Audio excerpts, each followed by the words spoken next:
আর পর্দারি দিয়ে ডেকে দিছে পর্দা রে পর্দা, হাত মোজা পা মোজা পর্দা। হাত মোজা আবিষ্কার করলে সেদিন চায় না, রসুলের যেমন হাত মোজা করতে পাবি, কাপড়ই তো পাওয়া যায় না। এখন তুই সৌদি আরবে কোনো গার্মেন্টস নাই, কাপড় উৎপাদনের ঘরের তাঁত শিল্প নাই। সৌদি আরব 2024 সালে এখনো মেয়েরা পরে জিন্স প্যান্ট আর গেঞ্জি, ছেলেরা পরে হাফ প্যান্ট আর পাঞ্জাবি, রুমাল আর পাগড়ি। লেডিস মার্কেটগুলো ঘুরে দেখো মেক্সি পরে আর পেটিকুট পরে। যাও, আমি নিজ চোখে দেখাইছি এই 2024 সালে। মানে বাঙালি অনেকে তো আছে পড়ালেখা জানে না, বুঝে না, মানে লেডিস জিন্স প্যান্টের চেন থাকলে বাম দিকে, হারিয়ে এলো বাম ডাইন দিকে থাকে। আবার এটার এইটাও হলো কম।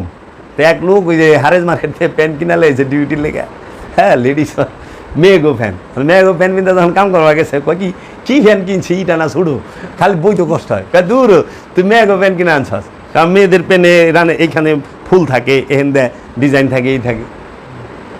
মূর্খ দলে বুঝে না তো তফাৎটা কি কইবেন বাবা, কিচ্ছু করার নাই। এর লেগে হ্যাঁ ওই নদী মানে এমন গাঙ্গের মতো মনে করে না, যে জান্নাতে অবস্থান করে জান্নাতি, ওইটার নিচ দিয়ে নহর বয়ে যেতেছে। সেই নহরটা কি আল্লাহর ওলিদের দর্শনে বলে, সেই নহরটা সেটা হলো প্রশান্তি এবং এই জ্ঞানের চলমান বহমান যে গতি প্রবাহ। জান্নাতি দেধার সে বলতে আছে, দেখতে আছে, শুনতে আছে। তার দেহার মধ্যে লিমিটেশন নাই, বলার মধ্যে লিমিটেশন নাই, তার খাবারের মধ্যে লিমিটেশন নাই, তার সুখের মধ্যে লিমিটেশন নাই, কোনো আনলিমিটেড আনলিমিটেড। এই জন্য বাবা আমরা যেন ওলি আল্লাহকে এবং আল্লাহর রসুলকে শ্রদ্ধা এবং আল্লাহ রসুলের আওলাদকে শ্রদ্ধা ভক্তি করতে পারি। বাবা গো, যে যত আল্লাহর রসুলকে, আল্লাহর রসুলের বংশকে আর এই অলি আল্লাহ গো শ্রদ্ধা করব, যে জাতি যত, সেই জাতির উন্নতি কেউ ঠেকায় রাখা পারবো না, সেই জাতির উজ্জ্বলী কেউ ঠেকায় রাখতে পারবো না। আর যখন তোমরা এই রসুলকে, এই নবীকে, এই নবীর বংশকে, রসুলের বংশকে আর আল্লাহর অলিদেরকে অবজ্ঞা করবা, নির্যাতন করবা, অপমান করবা, ছোট করে কথা বলবা, তোমাদের উপরে অভিশাপ ছাড়া আর দারিদ্রতা ছাড়া কিচ্ছু থাকবো না। এই জন্য দেখো অন্য অন্য ধর্মের অনুসারীরা তাদের যারা নাকি নবী, তাদের যারা নাকি অবতার, তাদেরকে কত শ্রদ্ধা ভক্তি করে, জ্ঞান বিজ্ঞানে তারা কত উন্নত। আর তোমরা খালি নবীর মিলাদ করা শিরিক না বিদাত না যাইজ, কোরআনে দলিল কই, হাদিসে দলিল কই, ক্যাম করা যাবে না যাবে না, বিদাত না মারামারি, আতে হেনে বানবা না হেনে বানবা না, ছাইরা দেও, এই লিয়ে গুতাগুতি, দাড়ি আছে না নাই, এই লিয়ে গুতাগুতি। দেখো তোমার অবস্থা কোথায়। সায়েন্স টেকনোলজির মধ্যে জিরো মুসলমানরা, জিরো জিরো। সারা বিশ্বে মুসলমানের কোনো সায়েন্স টেকনোলজি নাই। এখন সারা বিশ্বের মধ্যে একটু ভালো অবস্থানে দুইটা রাষ্ট্র আছে, এক হলো মালয়েশিয়া, দুই হলো ইরান সায়েন্স টেকনোলজিতে। তারপর আবার ইরানরে আমরা মারানের লেগে আমরা জায়গা দিই, আরবরা আমেরিকারে, আমরা মালয়েশিয়ার মতো এরকম একটা ইয়েরে।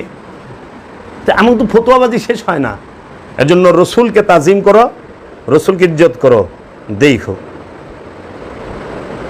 শিয়া সুন্নি আমি বুঝি না, ওহাবি আমি বুঝি না, আমি বুঝি একটাই, যে রসুলকে তাজিম করে, যে রসুলকে ইজ্জত করে, আল্লাহর ওলিদেরকে সম্মান করে, সে আমার ভাই, সে আমার ভাই। আমি যেন আল্লাহর ওলিদের কদমেই জীবনটা দিতে পারি, তাদের সেবায়, তাদের পাক পাঞ্জাতন আহলে বাইতের। আমার কলিজা টুকরা আমার মা সৈয়দাতুন্নেসা মা ফাতেমা, হ্যাঁ এই জীবনটা ভরা চোখের জল জড়াই, মা একটা নজর যেন তোমার দিদার পাই, একটা নজর, এক নজর কাফি হ্যাঁ উমর ভর কে লিয়ে, একটা নজর।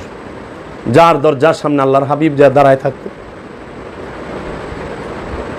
যার দরজা আল্লাহর হাবিবের জন্য আরশ মহল্লার দরজা খুলে গেছে, মা ফাতেমার দরজা যা খাড়ায় থাকতো আল্লাহর হাবিবে, আল্লাহর হাবিব মা ফাতেমাকে নয়ন বইরা দেখত।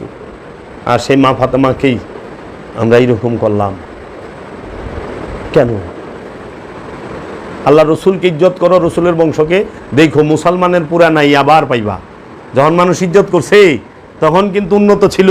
কারবালার পরে যখন রসুলের বংশকে হত্যা কইরা বাজারে বাজারে ঘুরাইছে, আল্লাহ রসুলের রহমত থেকে মুসলমান বঞ্চিত হয়েছে।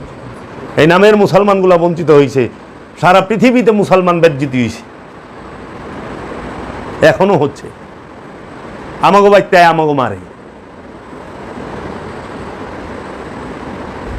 মারলো না, আমাগো বাড়িতে আয়া আরবে বয়া ফিলিস্তিনরে মারে, আরবের ভূখণ্ড দখল করে হেরা ইসরায়েল বানায়। কাজেই না, এর জন্য মজলুমের দোয়া রব্বুল আলামিন একদিন না একদিন কবুল করব। তখন দেখবা খেলা কারে কর। সব সময় ক্ষমতা থাকে না, জুয়ান কি সব সময় থাকে না। দয়াল যে কারে কোন হান্দা হওয়াই দিব দিশাই পাইব না। প্রেমিক মরলে বাত্তি জ্বলে, পাগল মরলে বাত্তি জ্বলে। মাতাল রশি সরকার, ওই রশি সরকার কয়ে গেছে না, পাগল মরলে বাত্তি জ্বলে, কোনো মুন্সি মরলে জ্বলে না। ওই মানুষ আল্লাহ আছে, কানা দলে দেখে না। আল্লাহর ওলি গো, তুমি যাই কও, যত কিছুই কও, এগো মাজার গুলি ওইবই, ওনে বাত্তি জ্বলবই। তোমাকে কেউ চিনব না। মাজার নাই ফেরাউনের, নমরুদের, মাজার নাই আবু সুফিয়ানের, মাজার নাই এই ইয়ের সাদ্দাদের, মাজার নাই এজিদের, মাজার নাই এর মবিয়ার মাজার আছে সিরিয়ায়। পাকিস্তানি সুন্নিরা গেলে উনি একদম সেই জিয়ারত করে, দেখে ইউটিউবে এত বড় বড় পাথর মাথা লেপে কামারে। আর যে কি আছে, যাই হোক বাবা, সত্য পাইতে হইলে হুব্বে রসুল থাকতেই হবে। রসুলের মোহব্বত হৃদয়ে ভরপুর রাখতে হবে। সত্য পাইতে হইলে মুর্শিদের মোহব্বত হৃদয়ে ভরপুর থাকতে হবে। সত্য পাইতে হইলে রসুলের অনুসরণ করতে হবে। রসুলের অনুসরণ করা মানেই রবের অনুসরণ করা। নিজের ইচ্ছা মতো চলা মানে শয়তানের ইবাদত করা।